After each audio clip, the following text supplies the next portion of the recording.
बातमी लाडकी बहीण संदर्भातली आचारसंहितेच्या कालावधीतच मुख्यमंत्री माझी लाडकी बहीण योजनेचा हप्ता वितरित करण्याच्या हालचाली सुरू झाल्या। जे काही लाडकी बहीण योजनेचे रजिस्ट्रेशन फॉर्म्स जे आलेले होते ते साधारणपणे 2,63,83,589 इतके फॉर्म्स होते आणि यापैकी साधारणपणे 2,43,82,936 इतके फॉर्म्स हे विभागाने ग्राह्य धरले। ज्या आकडेवारीचा 26 लाखाचा आपण उल्लेख केला ती क्रॉस व्हेरिफिकेशनसाठी माहिती व तंत्रज्ञान विभागाकडून ज्या आकड्यांचा आपण उल्लेख केला ती आमच्याकडे विभागाकडे प्राप्त झालेली होती। साधारणपणे महिला व बालविकास विभाग म्हणून आणि सर्वच सन्मान्य समोर बसलेले वरिष्ठ सदस्य आहेत, अनेक वर्ष त्यांनी सुद्धा मंत्रिमंडळामध्ये वेगवेगळ्या खात्यांमध्ये काम केलेलं आहे। एखादा विभाग ज्या वेळेला एखादी योजना आणतो त्यावेळेला दुसऱ्या विभागाच्या डेटाचा त्यांच्याकडे ॲक्सेस नसतो, तो आपल्याला त्या विभागाकडून मागवायला लागतो। उदाहरणार्थ मुख्यमंत्री लाडकी बहीण योजना ही महिला व बालविकास विभागाकडून राबवली जाते। नमो शेतकरी योजनेचे जे लाभार्थी आहेत यांचा लाभाचा डेटा जो आहे तो कृषी विभागाकडे असतो। तो आम्हाला साधारणपणे जानेवारी महिन्यामध्ये प्राप्त झाला आणि त्याच्यात आम्हाला लक्षात आलं की नमो शेतकरी आणि लाडकी बहीण योजनेचे काही कॉमन लाभार्थी आहेत, मग त्याच्यामध्ये त्यांना 1000 नमो शेतकरीचा लाभ मिळतो आणि वर्षे 500 जे आहेत ते लाडकी बहीण योजनेतनं मिळतात। तसंच माहिती व तंत्रज्ञान विभाग असेल, शालेय शिक्षण विभाग असेल, अन्न व नागरी पुरवठा विभाग असेल, अशा वेगवेगळ्या विभागांकडे या संदर्भातली माहिती महिला व बालविकास विभागानेच मागितलेली होती। त्यानुसार माहिती व तंत्रज्ञान विभागाने साधारणपणे 26 लाखाचा डेटा दिला, जो आपण या ठिकाणी आत्ता सभागृहासमोर मांडला। या डेटाचं आम्ही पूर्णपणाने क्रॉस व्हेरिफिकेशन केलं। क्रॉस व्हेरिफिकेशन करत असताना साधारणपणे त्या 26 लाखापैकी 4 लाखापर्यंतच डेटा असा होता की ज्याला रिवाइज स्क्रुटिनीची गरज होती। बाकी सगळे जे होते हे पात्र लाभार्थी होते, त्यामुळे त्यांना त्या पद्धतीने लाभ सुरू आहे। आता आपण जे काही शासकीय ह्यांच्या संदर्भामध्ये आपण विचारलं 8,000 जे आपण बोगस विचारले, तर ते 8,000 बोगस नसून ते 8,000 शासकीय कर्मचारी म्हणजे प्राथमिक आरोग्य केंद्रांमध्ये किंवा वेगवेगळ्या शासकीय ज्या काही आपल्या नोकरी असतात त्याच्यामध्ये काम करणारे आणि नियमानुसार ते तशा पद्धतीनं लाभ घेऊ शकत नाहीत। म्हणून या संदर्भातलं आम्ही सगळ्या जिल्हाधिकाऱ्यांना एक पत्र लिहिलं आणि त्याच्या रिकव्हरीचं काम त्यांच्याकडून साधारणपणे गेल्या 5-6 महिन्यापासून सुरू आहे। म्हणजे मी इथे सांगलीचं सुद्धा आपल्याला उदाहरण देऊ इच्छिते की सांगलीमधले सुद्धा प्राथमिक आरोग्य केंद्रामधले किंवा इतर शासकीय याच्यामध्ये काम करणारे जे आहेत त्यांची सुद्धा रिकव्हरीची जी काही प्रक्रिया आहे ती त्या ठिकाणी 10,500 असतील, कोणाचे 4,500 असतील, म्हणजे ज्या महिन्याला त्यांना वितरित झाले त्यानुसार आहे आणि ही प्रक्रिया साधारणपणे 2 महिन्याच्या कालावधीमध्ये सगळ्या जिल्ह्यांची पूर्ण होईल। आता 12,000 जे आपण पुरुषांचं म्हटलं तो खरं तर आकडा साधारणपणे 12 ते 14,000 मध्ये येतो। ज्या वेळेला ही योजना सुरू केली त्यावेळेला निदर्शनास आलं की अनेक अशा महिला आहेत ज्यांचं स्वतःचं वैयक्तिक बँक खातं नाहीये, त्यांचा आधार कार्डला त्यांच्या घरातला जो पुरुष असेल, मग वडील असेल, भाऊ असेल किंवा पती असतील, यांच्या अकाउंटवर ते शासकीय योजनांच्या वेगवेगळ्या लाभ घेतात। म्हणजे लाडकी बहीणच नाही पण ह्या व्यतिरिक्त सुद्धा बहुतांशी योजनांचा लाभ हे त्यांच्या घरातले जे पुरुष आहेत त्यांच्या खात्यावरती घेतात। त्यांचं स्वतःचं स्वतंत्र खातं नसल्यामुळे त्यांच्या आधार कार्डला सुद्धा अनेक पुरुषांचे म्हणजे घरातल्याच पुरुषांचे अकाउंट हे त्यांनी लाभासाठी दिलेले होते। त्यामुळे त्या संदर्भातलं सुद्धा क्रॉस व्हेरिफिकेशन हे आम्ही साधारणपणे केलं आणि त्याच्यामध्ये कुठलीही पात्र महिला लाभापासून वंचित राहता कामा नये या दृष्टिकोनातून ही पावलं उचलत असताना ती 12-13,000 एकदम आपण वगळून जर त्याच्यातल्या खरंच लाभार्थी आहेत पण त्यांची बँकचं खातं नाही म्हणून घरातल्या पुरुषाचं त्यांनी खातं दिलेलं आहे, यामुळे ते लाभापासून वंचित राहता कामा नये म्हणून त्या संदर्भातली आम्ही क्रॉस व्हेरिफिकेशनची जी प्रोसिजर आहे ही त्या ठिकाणी गेल्या 3-4 महिन्यापासून राबवली। त्याच्यात बऱ्यापैकी अशाही केसेस आम्हाला आढळल्या की त्या खरंच बेनिफिशरी आहेत पण त्यांची अकाउंट त्यावेळेला नसल्यामुळे त्यांच्या घरातल्या यांचे त्यांनी त्या पद्धतीनं दिलेल्या आहेत।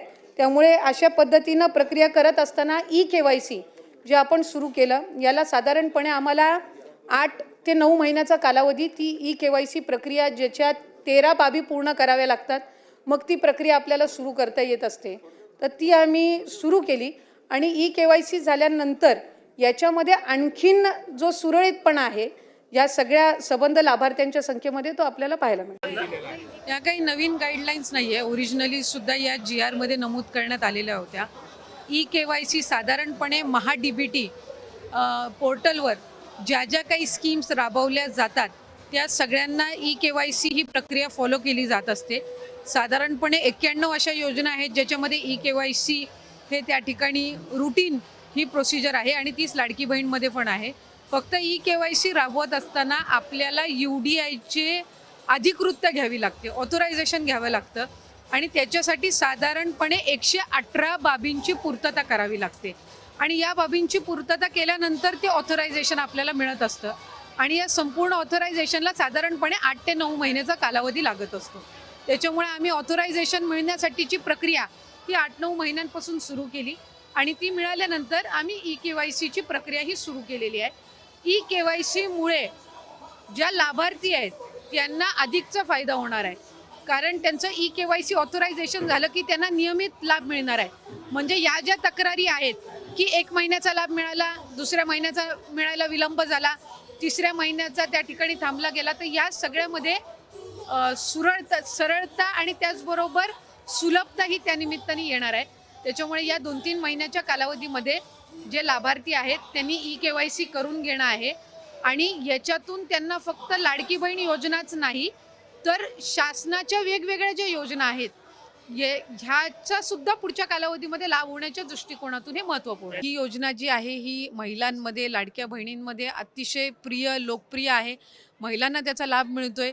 कुठेही आम्ही याच्यामध्ये लाडकी बहिणीची संख्या कमी करण्याचा प्रयत्न नाही आहे. मी म्हटल्याप्रमाणे KYCतून महिलांना रेग्युलरली नियमितपणाने लाभ देण्यामध्ये, म्हणजे ज्या लाभार्थी महिला आहेत त्यांना लाभ मिळण्यामध्ये आणखीन सुलभता येणार आहे आणि या व्यतिरिक्त पुढं सुद्धा शासनाच्या ज्या वेगवेगळ्या योजना निघतील, एकदा त्यांचं KYC झालेलं असेल की पुढच्या काही योजनांसाठी सुद्धा त्यांना ॲडिशनल काही प्रोसिजर्स कराव्या लागणार नाही. बोगस लाभार्थ्यांना शोधण्यासाठी गोल्डन डेटा काहीतरी आणला जाणार आहे, काय नेमकं आहे?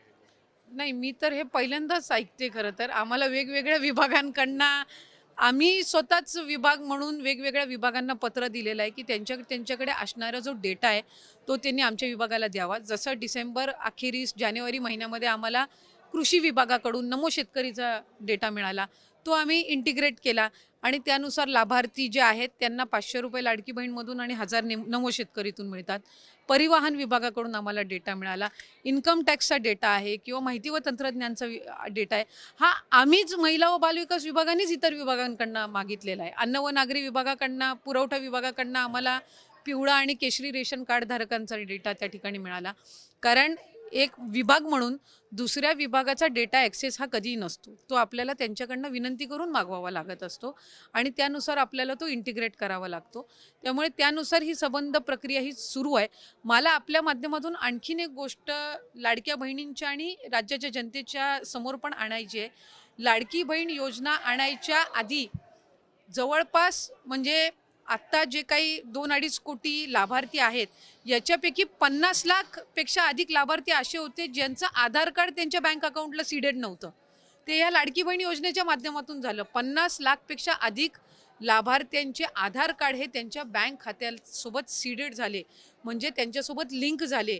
याचा अर्थ असा की त्या ज्या महिला बऱ्याचशा वेळेला आधीच्या योजनांपासून वंचित राहिल्या असतील किंवा त्यांचं अकाउंटच त्या ठिकाणी बँकेचं नसेल, ते याच्यातून त्या ठिकाणी या योजनेतून तयार झालं. अशा बऱ्याचशा योजना महिला आहेत ज्यांच्या बँकच्या खात्यामध्ये फक्त 50-100 रुपये होते, पण आज दर महिन्याला त्यांच्या बँकच्या खात्यामध्ये या लाडकी बहीण योजनेतून 1500चा लाभ हा वितरित होत असतो. KYC बंधनकारक असेल प्रत्येक लाभार्थ्याला? 100% आणि त्याचा आम्ही सगळ्यांना कालावधी दिलेला आहे आणि तो कालावधी साधारणपणे 2-3 महिन्याचा असणार आहे, कारण त्यांना तेवढा कालावधी लागणार.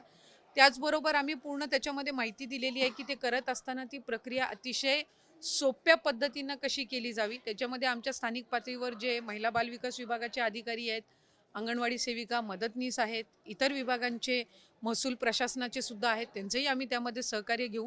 आणि मी आपल्याला आपल्या माध्यमातून सर्वच लाडक्या बहिणींना आश्वासित करते की महायुतीचे सरकार, आदरणीय मुख्यमंत्री देवेंद्र फडणवीस साहेब, उपमुख्यमंत्री एकनाथ शिंदे साहेब आणि दादांच्या नेतृत्वाखाली लाडकी बहीण योजना अशाच पद्धतीनं सुरू राहणार. पात्र महिलांवर कुठल्याही पद्धतीचा अन्याय होणार नाही हे विभाग म्हणून आम्ही दक्षता घेत आलेलो